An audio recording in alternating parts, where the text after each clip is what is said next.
Class 11-এর student. এর আগের দিন আমরা ডাইমেনশন নিয়ে কথা বলেছিলাম। ডাইমেনশন কিভাবে লিখতে হয় সেটাও জানিয়েছিলাম। আজকে আমি যেটা নিয়ে পড়াবো সেটা হচ্ছে the principle of homogeneity of dimension.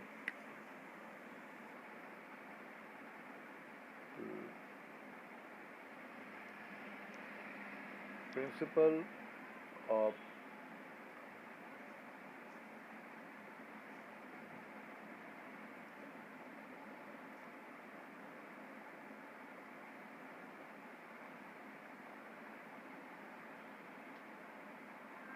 এটাকে বাংলায় বলা হয় সমমাত্রার নীতি। সমমাত্রার নীতি মানে হলো দুদিকেই, ইকুয়েশনের দুদিকেই মাত্রাগতভাবে সমান হতে হবে। যেমন আমি যদি একটা উদাহরণ দেখাই তাহলেই তোমাদের কাছে বিষয়টা পরিষ্কার হবে। কি না, একটা সরল দোলক সিম্পল পেন্ডুলামের যদি দোলনকাল টি হয়, টাইম পিরিয়ড, সেটা তার কার্যকর দৈর্ঘ্য অর্থাৎ effective length L, gravitational acceleration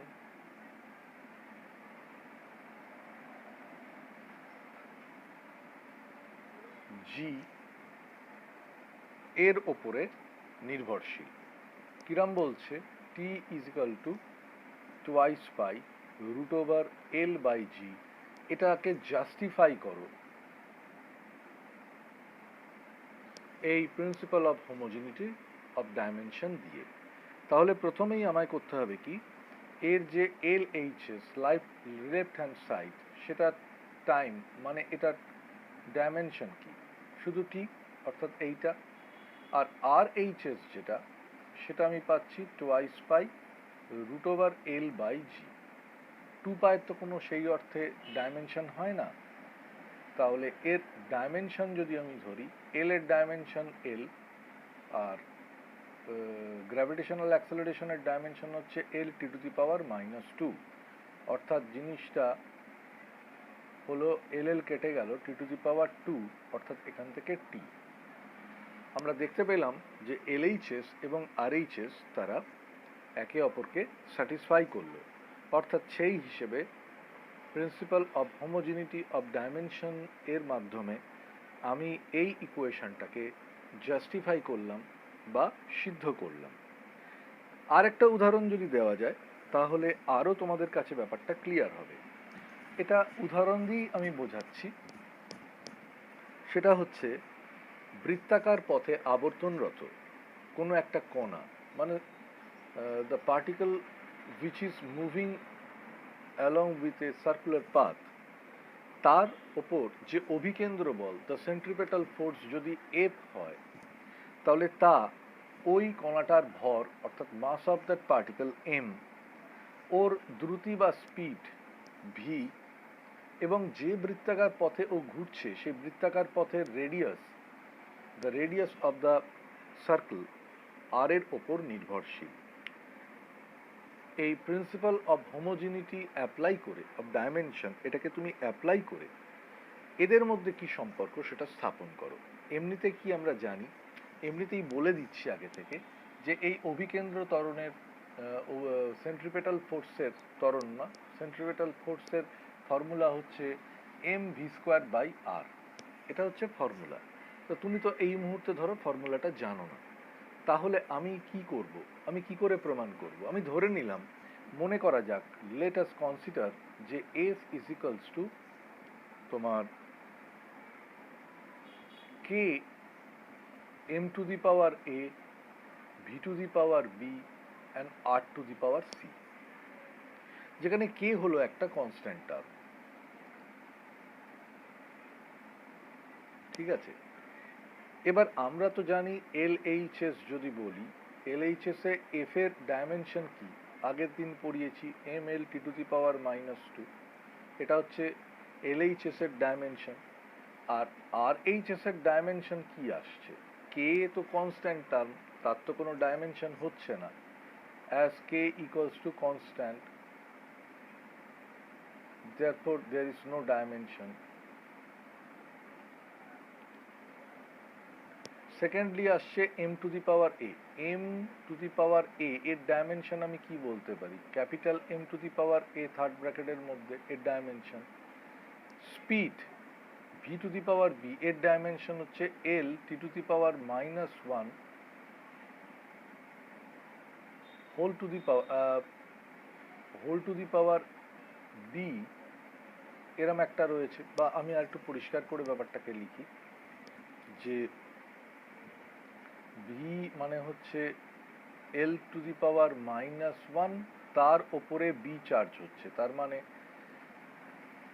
l to the power b t to the power -b, আর r to the power c মানে এটাও কিন্তু length to the power c এইরকম জায়গায় আসছে। তাহলে এই তিনটেকে যদি আমি গুণ করে দিই আমি পাচ্ছি m to the power a into l to the power b t to the power -b into l to the power c, তার মানে m to the power a l to the power b plus c t to the power -b, সেটা এর সাথে আমায় equate করতে হবে। তার মানে এখানে তো m এর পাওয়ার কত 1, l এর পাওয়ার কত 1, t এর পাওয়ার কত -2, তার মানে আমি এখান থেকে বলতে পারি a equals to 1, l a b plus c equals to 1 আর -b ইকুয়ালস টু -2। তাহলে এখান থেকে b এর ভ্যালু পেয়ে গেলাম 2, এর ভ্যালু পেয়ে গেলাম 1, তাহলে c এর ভ্যালু কত, এখান থেকে c এর ভ্যালু আসছে 1 - b, তাহলে 1 - 2 মানে -1, ঠিক আছে, তাই তো আসছে। বেশ, তাহলে এইবার এই ভ্যালুগুলো আমি এখানে পুট করে দেবো। পুট করলে আমি কি পাচ্ছি দেখা যাক। আমি পুট করলে পাচ্ছি f ইকুয়ালস টু, কে এর কোনো ডাইমেনশন নেই, কে রেখে দিলাম m to the power a, m to the power a মানে হচ্ছে 1, v to the power b, b মানে হচ্ছে 2, r to the power c, c মানে হচ্ছে -1, তার মানে হচ্ছে k m v square by r। দেখো খুব সুন্দরভাবে f equals to m v square by r, এটাও কিন্তু চলে এসছে f equals to k m v square by r। এবার এই k এর ভ্যালুটাকে তুমি যদি এলিমিনেট করো, k এর ভ্যালুটাকে এলিমিনেট করলে k বেরিয়ে চলে যাবে। এইভাবে আমরা ইকুয়েশন অফ হোমোজিনিটি এটা অ্যাপ্লাই করে আমরা কিন্তু এই ধরনের সমস্যাগুলোর সমাধান করতে পারি। আমি মুছে দিয়ে পরবর্তী প্রবলেমে যাচ্ছি বা পরবর্তী বিষয়ের ওপর নজর দিচ্ছি। সেটা হচ্ছে মনে করো বলছে যদি বল মানে ফোর্স হয় F,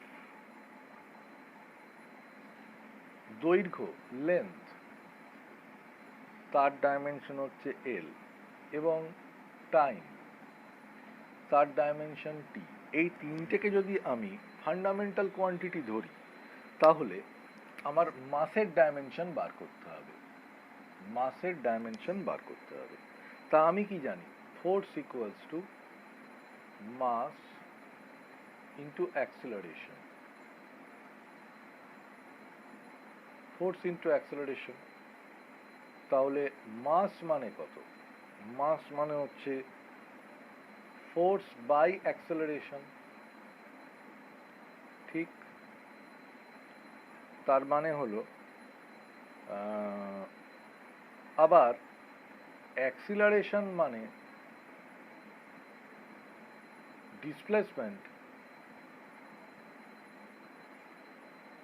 divided by time square, ঠিক। এবার প্রত্যেক কটা জিনিসকে আমি সাজিয়ে ফেলি, যেমন এল টি এরা মৌলিক বা ফান্ডামেন্টাল ইউনিট, অর্থাৎ এই টি আর লেন্থ এখানে ডিসপ্লেসমেন্ট, এরা ফান্ডামেন্টাল একেবারে হওয়ার জন্য আমি অ্যাক্সেলারেশনের ডাইমেনশন কি পেলাম, এল টি টু দি পাওয়ার -2, ঠিক আছে। এবার এফ যেহেতু ফান্ডামেন্টাল কোয়ান্টিটি সেই জন্য আমি কি করলাম, এখানে এফ কে এফ এর মতো বসিয়ে দিলাম, নিচে রয়েছে এল টি টু দি পাওয়ার -2, তার মানে পুরোটা হয়ে গেল F L -1 T two the পাওয়ার 2। যদি আমি এম কে প্রকাশ করতে চাই তাহলে আমাকে এইভাবে করতে হবে। এটাও কিন্তু পরীক্ষায় প্রায়ই আসে, ঠিক আছে। আমরা এরপরে চলে যাব methods of measurement. Methods of measurement কি? মেথড অফ মেজারমেন্টের মধ্যে দেখো, তোমার কাছে যে স্কেল আছে সেই স্কেল বার করে যদি তুমি দেখো তাহলে দেখবে তাতে ক্ষুদ্রতম যে দৈর্ঘ্য তুমি মাপতে পারো সেটা হলো 1 মিলিমিটার। কিন্তু আমরা পদার্থবিদ্যায় এমন বহু জিনিস মাপবো বা আমাদের মাপার প্রয়োজন হবে যেগুলোর দৈর্ঘ্য 1 মিলিমিটারের থেকে অনেক ছোট। তাহলে কি আমরা শুধুমাত্র অ্যাজাম্পশন এবং আন্দাজের উপর নির্ভর করে কোনো জিনিসের, কোনো বস্তুর দৈর্ঘ্য বা ডাইমেনশন বার করব? না, এর জন্য আমাদের কিছু ইনস্ট্রুমেন্টস ব্যবহার করতে হয়। সেটা যেমন ভার্নিয়ার স্কেল আছে, স্ক্রু গেজ আছে। মূলত আমরা এই ভার্নিয়ার স্কেল এবং স্ক্রু গেজ নিয়ে কথা বলছি। মেথডস অফ মেজারমেন্ট এর মধ্যে পড়ছে মেজারমেন্ট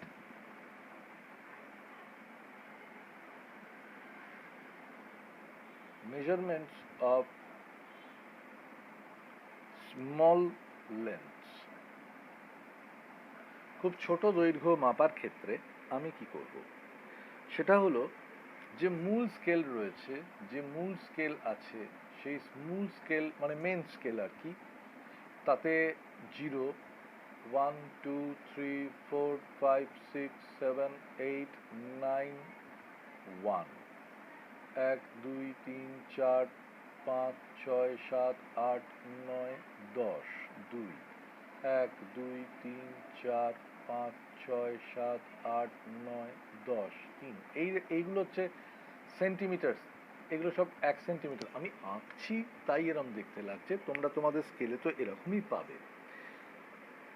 ভার্নিয়ার স্কেল হচ্ছে, আমি একটু অন্য কালি দিয়ে দেখাচ্ছি। ভার্নিয়ার স্কেল হলো যে এরম টাইপের একটা আছে, এখানে 10টা 1, 2, 3, 4, 5, 6, 7, 8, 9, 10, এই 10 এই জিনিসটা এখানে বসানো থাকে এই রকম ভাবে ভার্নিয়ার স্কেল, যার এই 0 দাগটা কোনো কিছু সংখ্যা লেখা থাকে না, কিন্তু শুধু মনে করো এখান থেকে স্টার্ট হচ্ছে 0, 1, 2, 3, 4, 5, 6, 7, 8, 9, 10 এরকম। তাহলে এই 0 দাগটা এর 0-র সাথে তুমি যদি ম্যাচ করিয়ে দাও তাহলে দেখা যাবে যে এটাকে ভার্নিয়ার স্কেল বলা হয়। ভার্নিয়ার স্কেল, এই ভার্নিয়ার স্কেল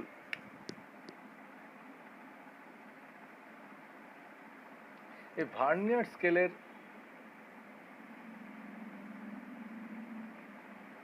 স্কেলের 10 ঘর ইকুয়ালস টু মেন স্কেলের 9 ঘরের সাথে সমান। তাহলে আমরা বলতে পারি যে ভার্নিয়ার স্কেলের 10 ঘরের যে লেন্থ, সেটা লেন্থ কত? 9 মিলিমিটার। মানে এই অবধি তো 9 মিলিমিটারই হয়, 9 মিলিমিটার।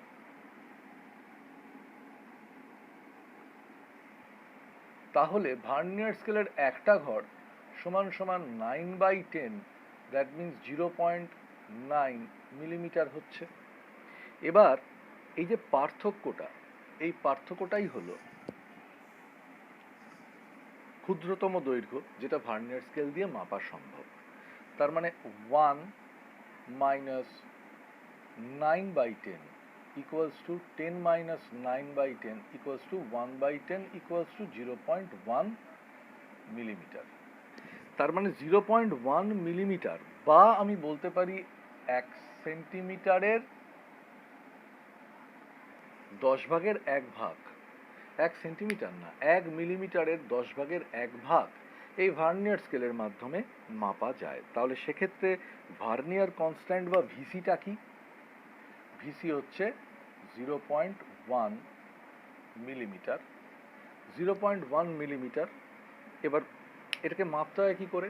মনে করো তুমি মনে করো তুমি কোনো কিছু মাপবে, সেটা মাপতে গিয়ে এর 10 ঘর, এর যে ঘরের সাথে একেবারে ম্যাচ করে যাবে সেই ঘরটাকে মনে করো 5 নম্বর ঘর ম্যাচ করে গেছে, তার মানে 5 ইন্টু 0.1 ইকুয়ালস টু 0.5 মিলিমিটার। আর এদিকে মনে করো কোনো একটা জিনিসের যা কিছু একটা বেরিয়েছে 1 সেন্টিমিটার ক্রস করেছে, তার মানে 1 সেন্টিমিটার প্লাস 0.5 মিলে হলো 1.5 সেন্টিমিটার। এইরকম ভাবে ভার্নিয়ার স্কেল আমরা মাপতে পারি। এটা জাস্ট একটা আইডিয়া দেওয়া হলো। এরপরে রয়েছে স্ক্রু গেজ। এরপরে রয়েছে স্ক্রু গেজ। স্ক্রু গেজ কীরকম না, জিনিসটা শেপই হচ্ছে স্ক্রু এর মতো, এরকম টাইপের দেখতে, ঠিক আছে। এর গায়ে এরকম, এর গায়ে অজস্র অজস্র মানে বিভিন্ন ইনস্ট্রুমেন্টের ক্ষেত্রে কারুর ক্ষেত্রে 100টা ভাগ থাকে, কারুর ক্ষেত্রে 50টা ভাগ থাকে। আর এটা যার উপরে ঘোরে সেখানে আবার একটা মেন স্কেল লাগানো থাকে। অর্থাৎ দেখা যায় যে একবার পূর্ণ ঘোরায় ও এগিয়েছে সাধারণত 1 মিলিমিটার এগোয়, ঠিক আছে, 1 মিলিমিটার এগোয়। তার জন্য এই স্ক্রু পিচ, স্ক্রু পিচ মানে হচ্ছে একটা পুরো রোটেশনের জন্য ও যতটা এগোবে, সাধারণত স্ক্রু পিচ 1 মিলিমিটারই হয়, ঠিক আছে। আর লিস্ট কাউন্ট মানে হচ্ছে যত ঘরের জন্য ও এগোলো, তার মানে 100টা ঘর যদি থাকে তাহলে লিস্ট কাউন্ট হবে 1/100 মিলিমিটার, মানে 0.01 মিলিমিটার। তার মানে ভার্নিয়ার স্কেল দিয়ে যেরকম আমি 1 সেন্টিমিটারের 1 মিলিমিটারের 10 ভাগের 1 ভাগ বার করতে পারছি দূরত্ব, ঠিক তেমনি আমি স্ক্রু গেজ দিয়ে আমি 1 মিলিমিটারের 100 ভাগের 1 ভাগ দূরত্ব বার করতে পারছি।